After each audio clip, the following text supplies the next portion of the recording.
റസൂലുള്ളാഹി സ്വല്ലല്ലാഹു അലൈഹി വസല്ലം തങ്ങളോടൊപ്പം ചെറുപ്പകാലത്തെ ഒന്നിച്ച് ജീവിച്ചിരുന്ന ഒരു സഹാബിയാണ്. അപ്പോൾ ഈ സഹാബിക്ക് റസൂലുള്ളാഹി സ്വല്ലല്ലാഹു അലൈഹി വസല്ലം തങ്ങളിൽ നിന്ന് ധാരാളമായി ഹദീസുകൾ റിവായത്ത് ചെയ്തിട്ടുണ്ട്. അദ്ദേഹത്തിൻ്റെ ഒരു സംഭവം പറയുന്നുണ്ട്. അദ്ദേഹം റസൂലുള്ളാഹി സ്വല്ലല്ലാഹു അലൈഹി വസല്ലം തങ്ങളോട് പറഞ്ഞു, അള്ളാഹുവിൻ്റെ റസൂൽ, എനിക്ക് പറഞ്ഞതൊന്നും ഓർമ്മ നിൽക്കുന്നില്ല എന്ന് പറഞ്ഞു. അപ്പോൾ റസൂലുള്ളാഹി സ്വല്ലല്ലാഹു അലൈഹി വസല്ലം തങ്ങൾ അദ്ദേഹത്തിന് അടുത്ത് വിളിച്ചു, അദ്ദേഹത്തിൻ്റെ നെഞ്ചിലേക്ക് കൈവച്ചു, അള്ളാഹുവിനോട് ദുആ ചെയ്തു, അള്ളാഹു ഈ കുഞ്ഞിന് ധാരാളമായി ഇൽമ നൽകണം ദുആ ചെയ്തു. അതിനുശേഷം അദ്ദേഹം പറയുന്നുണ്ട്, അൽഹംദുലില്ലാഹ്, എനിക്ക് ചരിത്രത്തിലൊരു കാര്യം പോലും മറന്നു പോകുന്നില്ല. അതുകൊണ്ടാണ് ഖുർആൻ വ്യാഖ്യാതാക്കളുടെ നേതാവായിട്ട് അബ്ദുല്ലാഹി ഇബ്നു അബ്ബാസ് റളിയല്ലാഹു തആല അൻഹു എണ്ണുന്നത്. പക്ഷേ അദ്ദേഹത്തിനെ പോലെ തന്നെ അബ്ദുള്ള എന്ന് പേരിട്ട ധാരാളം സഹാബാക്കളുടെ മക്കളായിട്ടുണ്ട്. ഉമർ ഇബ്നു ഖത്താബ് റളിയല്ലാഹു തആല അൻഹു മോൻ്റെ പേരെന്താണ്?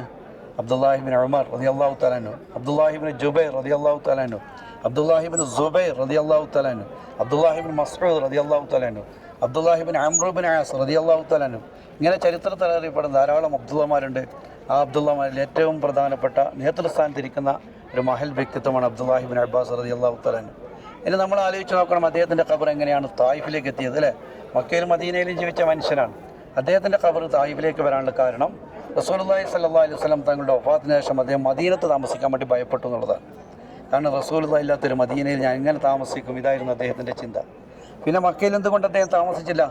മക്കയിൽ ചിന്തിക്കുന്നത് പോലും പാപങ്ങളാണെന്ന് ഉലമാക്കൾ എഴുതി വെച്ചിട്ടുണ്ട്. അതുകൊണ്ട് പാപങ്ങളിൽ നിന്ന് സുരക്ഷിതമാകാൻ വേണ്ടി മക്കയുടെയും മദീനയുടെയും ഏറ്റവും അടുത്തുള്ളൊരു പ്രദേശം എന്ന നിലയിൽ അദ്ദേഹം ഈ തായിഫിൽ വന്ന് അൽഹംദുലില്ലാഹ് താമസിച്ചു എന്നുള്ളതാണ്. അതാണ് അദ്ദേഹത്തിൻ്റെ ചരിത്രമായിട്ട് അൽഹംദുലില്ലാഹ് നമുക്ക് മനസ്സിലാക്കാൻ വേണ്ടി സാധിക്കുന്നത്.